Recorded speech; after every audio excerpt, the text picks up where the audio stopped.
नमस्कार। वो एक लंबी खाली सड़क थी और हम साथ थे। बादल तो सुबह से ही थे पर बारिश नहीं थी। मैं कॉलेज के कन्वोकेशन से सभी लड़कियों के साथ बाहर निकली थी। धीरे धीरे भीड़ छटने लगी। कोई कार से तो कोई बाइक से घर के लिए निकल रहा था। मैं इंतज़ार कर रही थी, शायद भीड़ के कम होने का, और वह इंतज़ार कर रहा था शायद मेरे साथ घर जाने का। हम दोनों बचपन के दोस्त थे, पर कुछ दिनों से मुझे कहीं ना कहीं अपने प्रति उसके मन में एक ख़ास जगह होने का एहसास हो रहा था। मेरी सहेलियां भी इस बात पर अपनी मोहर लगा चुकी थीं, पर अभी तक उसने अपने मुंह से कुछ नहीं कहा था। शायद आज वह कुछ कहने के इंतज़ार में था। मेरी सभी फ्रेंड्स चली गई थीं। तब मैं कॉलेज के गेट से बाहर निकली। मुझे पता था कि वह बाहर इंतज़ार कर रहा होगा। ऐसे में दिल भी कितना सच बोलता है ना। मुझे बाहर देखकर वह मेरी ओर बढ़ाया। साथ ही घर चलें, उसने कहा। मैंने हाँ में सिर हिला दिया। वो एक लंबी खाली सड़क जो हमारे घर की तरफ जाती थी, उस पर हम चल पड़े। मुझे थोड़ी परेशानी हो रही थी। पहली बार साड़ी जो पहनी थी और साथ में हील भी। खुद को संभालना मुश्किल हो रहा था। बादल जो सुबह से लदे खड़े थे और अब तक नहीं बरसे थे, उन्हें भी अभी ही बरसना था। हल्की हल्की फुहार पड़ने लगी थी। रास्ते में दोनों ओर लगे अमलताल के फूल तेज हवा के कारण सड़क पर बिछ गए थे। ऐसा लगता था मानो नारंगी रंग का कालीन बिछा हो सड़क पर। अचानक मेरा पैर एक गड्ढे में पड़ा और मैं लड़खड़ा गई। उसने मजबूती से मेरा हाथ पकड़ लिया, जैसे फिर कभी ना छोड़ने के लिए। हम लोग ना जाने कितनी दूर, कितनी देर ऐसे ही बिना बात किए चलते रहे। हल्की फुहार में तन के साथ मन भी भीग रहा था। ना जाने उस दिन कब घर पहुंची पता नहीं। होश तब आया जब उसने हल्के से मेरा हाथ छोड़ दिया और बोला, लो तुम्हारा घर तो आ गया। हम दोनों मेरे घर के सामने थे। दोनों ही बुरी तरह भीग चुके थे। मैं जाऊं? वह बोला। मैंने फिर हाँ में सिर हिला दिया। हम दोनों 3-4 किलोमीटर पैदल ही आ गए थे। मैं थोड़ी देर रुकी रही। मन में एक बार कुछ सुनने का इंतज़ार था।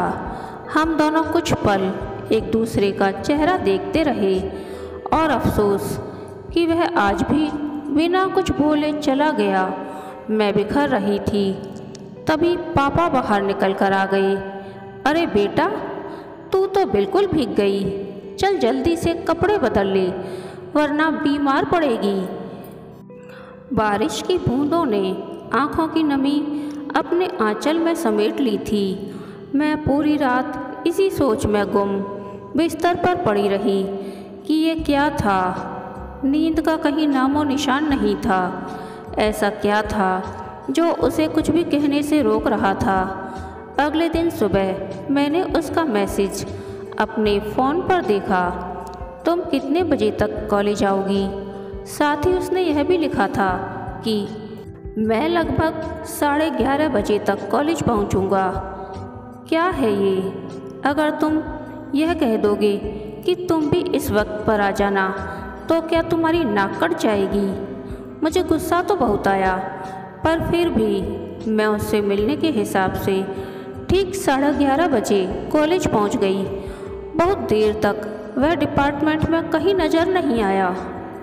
अपने कुछ ज़रूरी काम निपटाने के बाद अनायास ही मेरे कदम कैंटीन की ओर बढ़ गए। वहां पहुंचते ही मेरी निगाह सबसे पहले उसी पर पड़ी। खिड़की के साथ वाली सबसे किनारे की सीट पर बैठा था। मैं पहुंची तो बोला, आ गई तुम?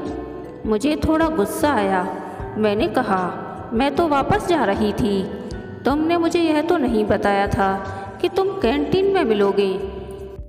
अरे, और कॉलेज में कौन सी दूसरी जगह है मिलने के लिए? उसने कहा। हमने एक एक कॉफ़ी पी बहुत देर तक कुछ सुनने के इंतज़ार में मैं फिर बैठी रही और वह वैसे ही निर्विकार भाव से मेरा चेहरा देखता रहा। उसका कैंपस सिलेक्शन हो चुका था। शायद 1 महीने के अंदर ही उसे ज्वाइन करना था, पर अभी तारीख का कोई पता नहीं था और ना ही जगह का। खैर, कॉफ़ी पीने के बाद मैंने कहा, चले? हाँ चलो, वह बोला और हम कॉलेज से निकलकर बाहर आ गए। आज का दिन यहाँ का आखिरी दिन था। हम फिर उसी लंबे रास्ते पर थे जो हमारे घर की तरफ जाता था। हवा तो आज भी थी, पर बारिश नहीं। बिना कोई ऑटो या टैक्सी पकड़े फिर हम दोनों उसी तरह पैदल निकल पड़े उस सड़क पर जो अमलतास के फूलों से भरी हुई थी। हम चल रहे थे, बस यूं ही चुपचाप। घर आ गया और फिर वह उसी तरह चुपचाप निकल गया। अगले दिन मेरी बचपन की सहेली रुचिका घर पर आई तो उसने मुझसे कुरेदा, क्यों, मिहिर ने कल कुछ बात की तुझसे? कैसी बात? मैंने पूछा। चल ना, बन मत, सीधे सीधे बता, कुछ बोला वो? रुचि फिर बोली, नहीं रे, कुछ बोलता तो बताती ना तुझे। मैंने मायूस होकर कहा, चल कोई बात नहीं, हो सकता है कि वो इस इंतज़ार में हो कि एक बार नौकरी ज्वाइन कर ले, फिर सीधे आकर तेरे पापा से शादी की बात करे। रुचि मुझे दिलासा देती हुई बोली, हाँ हो तो सकता है, होने को तो कुछ भी हो सकता है। मैंने कहा, रुचि, मानसी नीचे आ जाओ, चाय तैयार है। मम्मी ने आवाज़ लगाई तो मैं और रुचि नीचे चले गए। मिहिर और मैं बचपन से ही एक साथ पढ़ते थे। दोनों ने स्कूल भी साथ किया और अब कॉलेज भी। हाँ, कॉलेज में हम दोनों के कोर्स अलग अलग थे, पर फिर भी बीच बीच में हम मिल ही लेते थे। मेरा साइकोलॉजी ऑनर्स ख़त्म हुआ था और उसकी मास्टर इन साइंस कोर्स ख़त्म होते ही उसका कैंपस सिलेक्शन हो गया। दिल्ली में किसी कंपनी में उसको इंटर्नशिप करनी थी और उसके बाद वही जॉब भी फाइनल थी। उसके पापा और मेरे पापा दोनों ही डॉक्टर थे। हम दोनों को भी डॉक्टर ही बनाना चाहते थे, पर हम दोनों को ही डॉक्टर की पढ़ाई करने की मर्जी नहीं थी।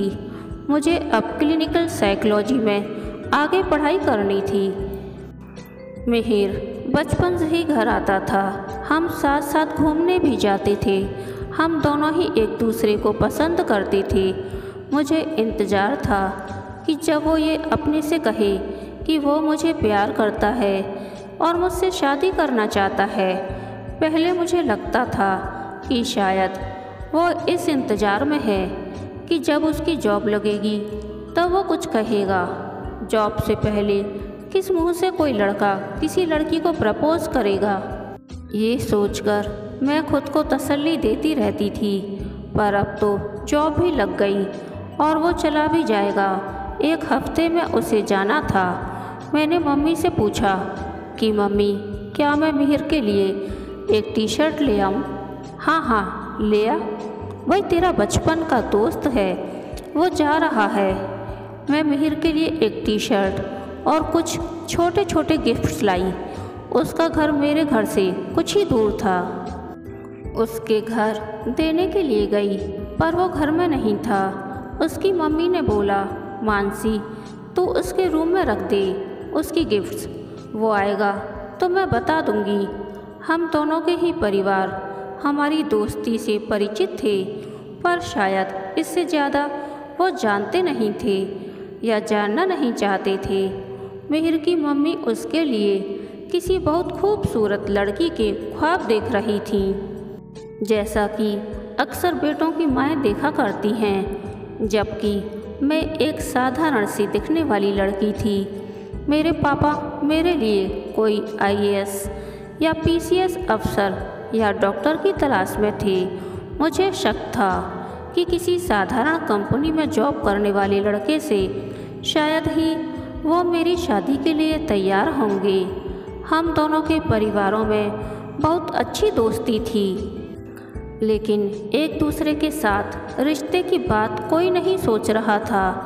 अगर हम जिद करते तो शायद वो मान भी जाते, पर मिहिर तो जैसे गूंगा हो गया था, कुछ कहने को तैयार ही नहीं था।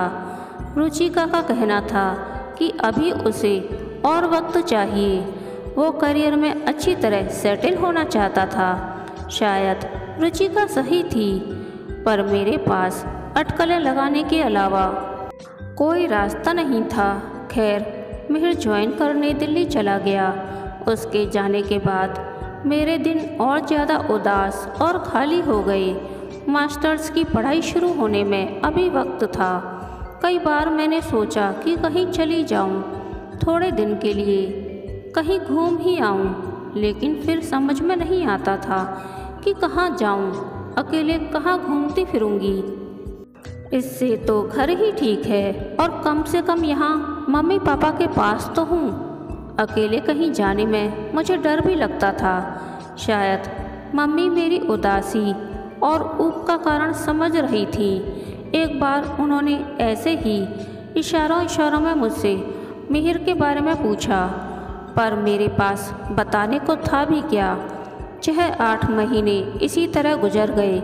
मेरी पढ़ाई शुरू हो गई थी। मिहिर बीच बीच में 1-2 बार आया भी। एक बार मुझसे मिला और एक बार नहीं भी मिल पाया, लेकिन वह बहुत थोड़े से समय के लिए आता था। कभी भी हम लोगों को एक दूसरे के पास बैठकर बात करने का कोई मौका नहीं मिला। देखते ही देखते 2 साल और बीत गए और मेरा मास्टर्स कंप्लीट हो गया। साल 2008 चल रहा था और मुझे पोस्ट ग्रेजुएट की डिग्री मिलने वाली थी।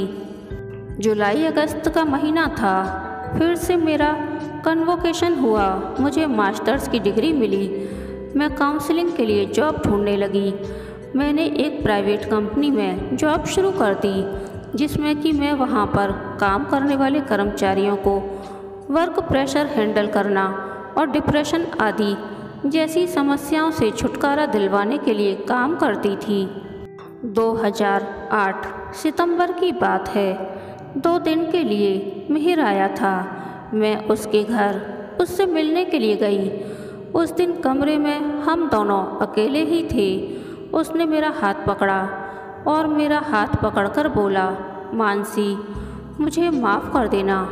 मैंने कहा कि अरे, किस बात की माफ़ी मांग रहे हो तुम? मैंने तो तुमसे कुछ नहीं कहा।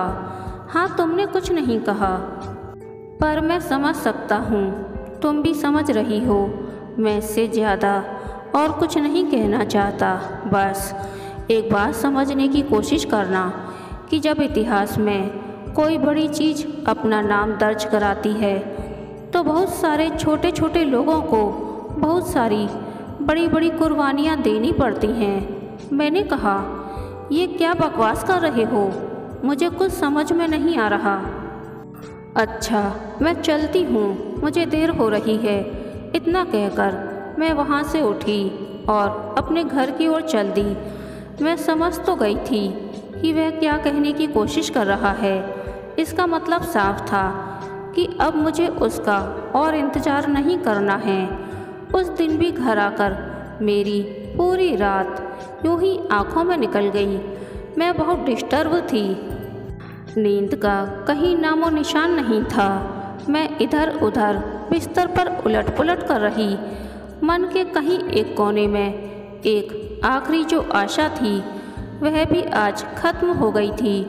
2 ही महीने बाद, यानी नवंबर में 26 तारीख को मुंबई में ताज होटल पर एक बड़ा आतंकवादी हमला हुआ।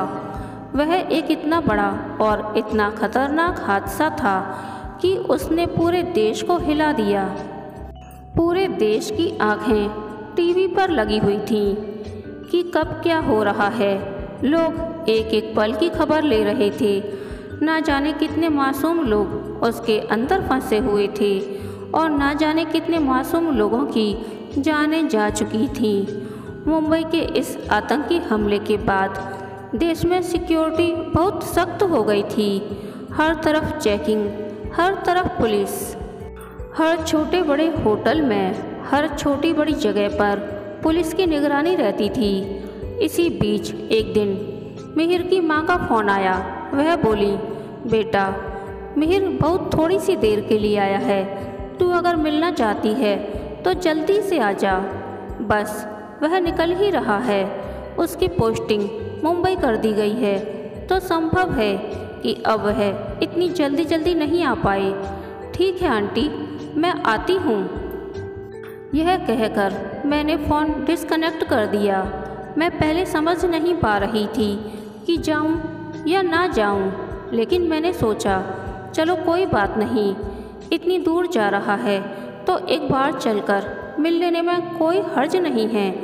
दोस्त तो वो था ही मेरा और हमेशा रहेगा।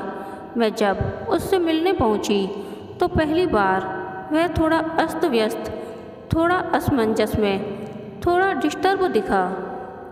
मैंने पूछा, सब ठीक तो है? उसने हाँ में सिर हिला दिया, पर कुछ तो ऐसा था जो ठीक नहीं था। मुझे लगा शायद वह घर से इतनी दूर जा रहा है, इस वजह से डिस्टर्ब होगा।